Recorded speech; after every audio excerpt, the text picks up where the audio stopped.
So what have we learned from this weekend? And when I say this weekend, there are still games yet to be played. It was a really tough one for West Ham. I think it was a tough away trip. I think that we learnt a lot about the team. I think we learnt a lot about a lot of the players in the team. I think we also learnt a lot about who are going to be our opposition, who are going to be the other teams that we're vying with to basically get away from the relegation zone. So I think the big story, of course, was the Everton win. Sean Dyche goes into Everton, packs out midfield. They beat Arsenal, an Arsenal team which looked very, very hard to beat at the moment. I think it's easy to look at it and say Everton are going to be safe, but immediately he brought some organisation. I thought it put massive pressure on West Ham. I thought it put massive pressure on David Moyes. If we go and lose then to Newcastle and lose badly, it really did. If you watch the first couple of minutes of that game against Newcastle, it looked like we were absolutely capable of losing badly. Had that have happened, then I think the board looked silly for sticking with Moyes. I think then questions would then start to be asked by fans, by people like myself, to say, hold on, why didn't you actually go and get Sean Dyche when you had the chance? But actually, as far as Everton are concerned, it's going to be really, really interesting there. I think Everton have given themselves a chance with the appointment of Dyche there, certainly. I think the Wolves one is a little bit harder to read because I think it's just hard to really factor in anything regarding Liverpool at the moment. They're strange. They actually reminded me of their form during lockdown, if you remember, actually. So that's a bit of a weird one. I'd say I want to almost discount that result. Although Wolves do look good, we played against them, obviously. I thought they were a better team when we played them, if I'm honest. However, I'd like to see them over another game. I think the interesting one really is Leicester, and not just because of Tete. It's just the way Maddison has come back. I think that's key. He makes such a massive difference to them. In a way that, I mean, if you look at Crystal Palace in the past, the way that Wilfried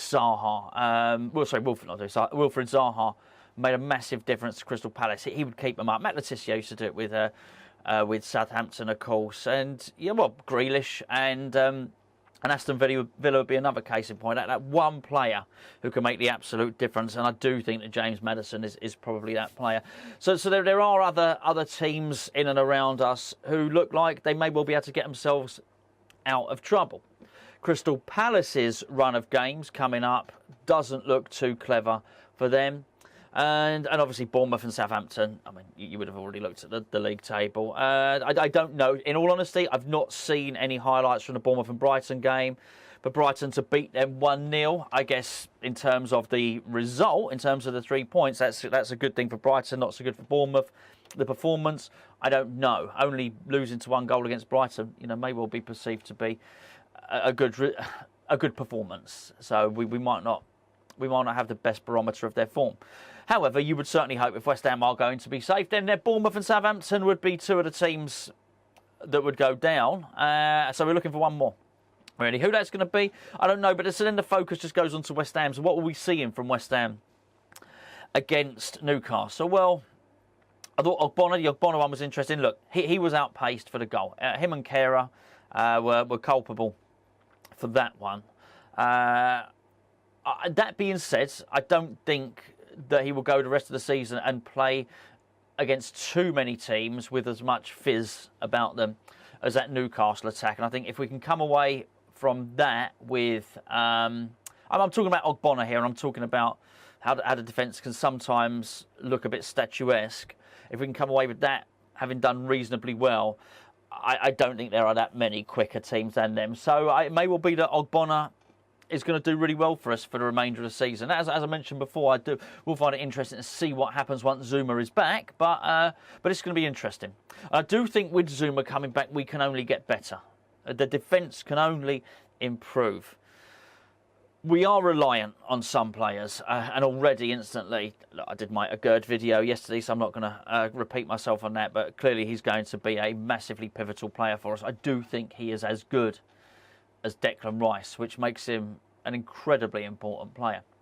Declan's performance itself was so good. If he can match that for the remainder of the season, then again we're in with a real chance. It looks like Soufal is really ready for the battle, and I do wonder if David Moyes with that substitution at half-time of Thilo Kehrer, if he's finally realised that this is not the way that it's going to go. So I wouldn't be surprised if, when Zuma does come back, then it's obviously Kehrer that loses his place and he sticks with Ogbonna. I think even without Zuma coming back, I think it's Johnson sort of gets that position, and he looks more secure. He's just a better defender, he really is, which is amazing when you think he's a German international. He's come from Paris Saint-Germain. But look, we can't worry about those things. Before I go any further, can I please point you in the direction of our Patreon page, which is a third Hammers Chat channel. It's a subscription service, and basically that's how we earn a living. Myself and Gio and Charlie do this as a job. There are 3 separate tiers. There's a standard level, there's mild addicts, and there's addicts if you're really, really into your Hammers Chat. And that's how basically we fund what we do. Without Patreon, there's no daily uploads on this channel and on the main channel, and that's what we try and do. So what do you get for your money? Well, you get a load of additional content, tons and tons of extra videos. Anton Ferdinand is a regular contributor. He does a podcast, exclusive podcast, with us every single week. We got 2 Spammers and 1 Hammer, which is a really, really funny, off the wall. I say it's off the wall podcast as well. We got player ratings videos. We have got breakfast shows. We got additional build-up shows. We got opposition previews. We got Jack Collison popping on. We've had loads of people on. Harry Redknapp's been on. If we get a controversial incident, we get the opinions of a former Premier League referee. We do think that it is absolutely excellent value. There are so many giveaways, and you speak to the people on there. We give away a lot of prizes every month, and we like to think that everybody's with a really good chance of winning. We do actually put a good percentage of the money we get in each and every month to buy prizes, which we then give back to our patrons. We think it's excellent value. We'd like you to try it out. If you don't like it, then you can just sort of unsubscribe. It's my birthday as well. There you go. What a lovely birthday present that would be if you would feel so inclined. But please do check it out. We do think it is excellent value. We hope you'd enjoy it as well. The link is in the description below, and it is patreon.com/Hammers Chat. That's patreon.com/Hammers Chat. Go and click on the page. That won't cost you anything. Have a little read. If you think it's worth it, we'd be really, really delighted to have you join up. What is important is some of the other summer signings that are starting to produce. Obviously, Paqueta got his first goal. That's really good for him. I think that will do absolutely masses for his confidence. And that was I wouldn't call it a baptism of fire, because it wasn't his baptism in the Premier League. But actually, in many respects, I think it may well prove to be his pivotal game, not just because he scored, but because of how buzzy and waspish Newcastle were. That was every inch a Premier League team there, and I think if he's up to the pace of that, nothing will now surprise him. I think he now goes into every Premier League game and looks at it and thinks, okay, this is the pace it's going to be.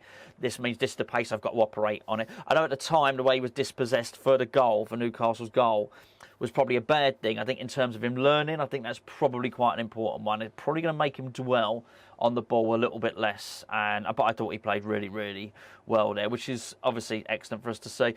Bowen, not quite as involved. But anyway, my point is for the remainder of the season, rather than it being a review of the game, Bowen looks to be in decent form. And hopefully for the run-in, if Bowen can score, 5 goals in the run-in or something like that, and then other people can chip in and he can, produce some assists as well, then again, that's going to be massively helpful. I don't know. I'm going to reserve judgments on Danny Ings. I'm still not sure how he's going to fit into our system, but having Danny Ings, Scamacca, and obviously Antonio fit and available gives David Moyes options. And these are not players that he doesn't want to use off the bench. This is the thing. We've seen this before with, people like Yarmolenko or Alex Kral or whatever. David Moyes is loath to bring them off the bench. He doesn't really want to introduce them. I don't want to factor in Maxwell Cornet too much into this. I've done it to death, but I couldn't help but feel when I was watching it, what we did, I'm going to repeat myself, was a bit of pace. He does offer that. If we can get him back, I don't think we will. I'm not sure we'll see him. If we can, I think it makes a massive difference to us. I think it may be enough to keep us up. I don't mean Maxwell Cornet. I'm talking all these factors. Jared Bowen scoring, obviously Aguerd being as good as he is. All the things I've already mentioned, Declan Rice in form, so on and so forth, etc., etc. I think it'll probably be enough. I do think Cornet will be the cherry on the cake. Now, don't get me wrong. I've not overly changed my stance on David Moyes. Well, I haven't. I haven't changed my stance because we drew against Newcastle. I haven't. I do actually believe if we can get to the end of the season, remain in the Premier League, the whole club actually needs a massive overhaul. I really do. But we'll deal with that. There's other times to deal with that, and I think probably now is not the time, because I do think it was a good performance against Newcastle there. Also, just Emerson as well seems to be improving a little bit and sort of growing into the team. And I don't mean it to be detrimental to Aaron Cresswell, because Aaron Cresswell's been a really, really good servant for the club. But, you know, he has, at the tail end of last season, he started getting caught out a lot in terms of red cards in Europe. He got caught out a little bit this season, certainly. Was it against Brentford? I think it might have been. And he's not a wing-back. And I don't want him to see him shoehorned into left centre-back. And actually, I think the team, particularly when we play with three at the back, the team has improved by him not being there. So I think there's a lot of promise in the team. I think I don't mean the fact that we'll go on some rampaging run, but if we can just keep ourselves out of the relegation zone and keep picking up points, it should hopefully be enough. I'm not going to lie. I am slightly concerned about the Everton resurgence. I'm slightly concerned about Leicester City. Sorry, I've just caught myself. I can't believe I'm not going to lie. That's what I'm thinking. I'm not going to lie. Anyway, I do apologise. I do apologise for saying not going to lie. So everybody says not going to lie now, don't they? They start every sentence with not going to lie. So everyone's being very honest at the moment. So, in all honesty, not going to lie. I am worried about Everton, and I'm going to go and thrash myself in a minute for actually daring to utter those words. I'm very disappointed about this. Anyway, I think, look, by and large, it's really good. Really, really good what we've seen. We need something against either against Chelsea or Tottenham. See, I flustered myself with that terrible turn of phrase. Ideally, both. 3 points out of both of those games, I think, would do us really well. I've looked at Crystal Palace's fixture list. Can't say I've looked too much at anybody else's. However, it's in our hands now. This is the thing. We're above the relegation zone. It's in our hands. The rest is down to us, and it's down to the players. But I think, as Gio alluded to in the video yesterday, David Moyes has not lost that dressing room. Players are clearly playing for him. I think the system is, to an extent, is working, the new system. And as I said earlier, look, if you want to know a little bit more about the system, as I mentioned earlier, go and check out our Patreon page, particularly Hamalytics. Be really, really interesting to see the guys' take on this and see it from an analytical rather than an emotional perspective.